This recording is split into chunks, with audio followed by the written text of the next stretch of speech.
From Wish TV and the All Indiana Podcast Network, this is the Business, Equity, and Opportunities Podcast with Scott Sander. Welcome to the Business, Equity, and Opportunities Podcast. I'm Scott Sander. Thanks for spending some time with us. We get to spend some time today with LORRAINE K. Lee. Every business is unique and has a target audience. If you own or manage a business, Circulus Digital Media can help you connect and grow your customer base with turnkey digital solutions that are nimble, offering best-in-class results, service, and support to reach a bigger customer base, allowing you to pinpoint a specific audience down to the smallest details. Get outside the city, the state, span the globe. Put Circulus Digital Media to work for you. Get started now at circulusdigital.com. That's circulusdigital.com. This is Business, Equity, and Opportunities, running your business day to day. This is Business, Equity, and Opportunities. Thanks for spending some time with us. We get to spend some time today with LORRAINE K. Lee. Her list of accomplishments is long. She is a journalist, an author, a speaker of note. Her work has appeared in just about every important publication you can imagine, and she's spending time with us today. Thank you for being with us. Fitting that we're on a video call, because that's part of what I want to talk to you about today. You have ideas, tips, thoughts for people who want to have a more successful workplace. That can come from the boss's side, that can come from the employee's side, all under the idea of building trust. You've identified some interesting differences in trust between, say, what one group feels and the other group feels. Trust is such a key part of our workplace, whether we are working in a corporate environment, perhaps even more so when we're in an entrepreneurial setup, right, where networking and the relationships we build are so key to the lifeblood of our business. And trust is going to be such a critical piece of that. And there are a few techniques that I can share and a few ideas that I can share that allow us to build trust. We're on the video call. Wanted to mention that. You've sort of come up with 3 essential things that you think people should do when we're talking like this, which we're doing more now than we ever have before. I created something called the T method. And you would be so surprised how many people, when they get on a virtual call, still are not showing up professionally, not showing up and representing themselves the way that they should be represented. And so the T method is a simple framework for you to follow to be able to ensure that you are showing up well virtually. So T stands for tech, energy, and aesthetics.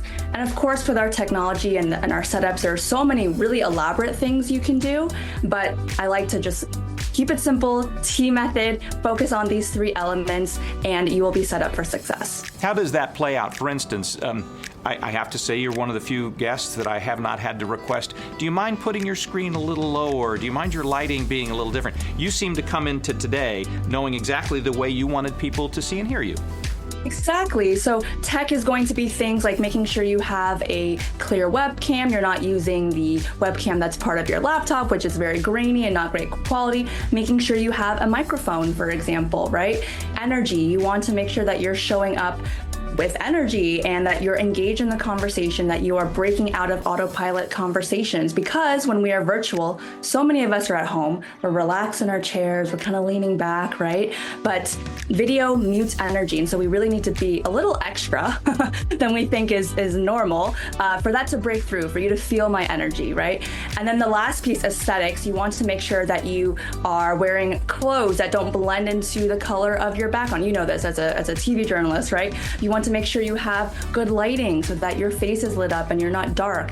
You want to have the right framing, as you said, right? So that you can show up and you're not either a really small head, a really giant head. You want to make sure that you are showing enough of your body as well to sort of imitate an in-person conversation. And you can see my hands and my body language more. It's interesting as well, and I've learned this in the very early days of the pandemic. If you use your bookcase as the backdrop, people are going to try to read the spines of your books to see what sort of drives you when you're not on a video call. Do I spy one of your books over your own left shoulder? My upcoming book, yes, I actually just added that last night. I was like, oh, I have that.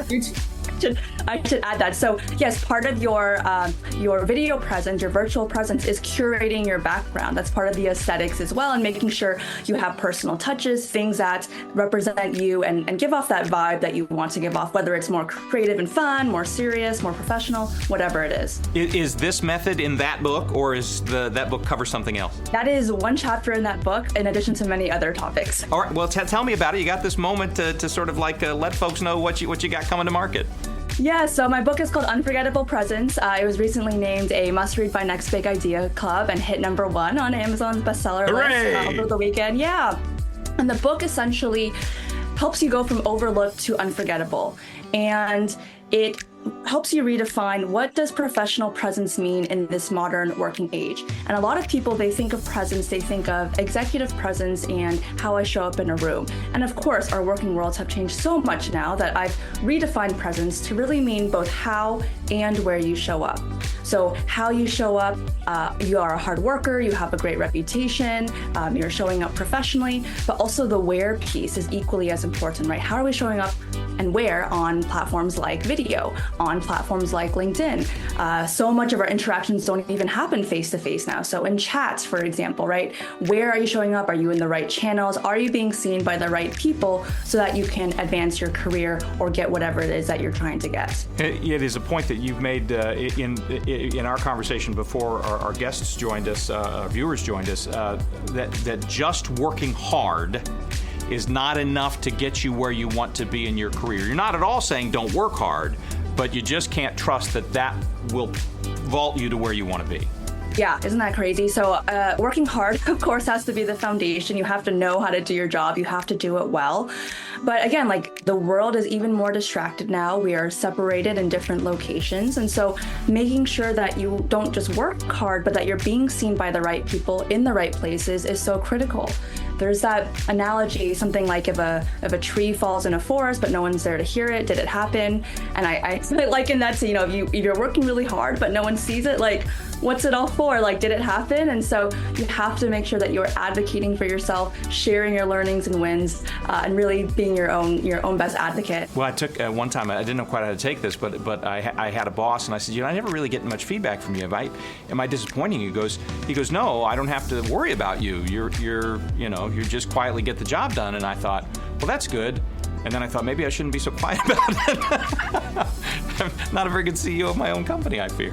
Yeah, I think, I also talk a lot about the experiences of introverts in the book. So it doesn't necessarily mean you have to be loud. It's really more about being strategic, right? So introverts were super strong writers. So communicating your wins, communicating your learnings to the wider company, the wider team through chat can still be a way that you're advocating for yourself and making yourself known.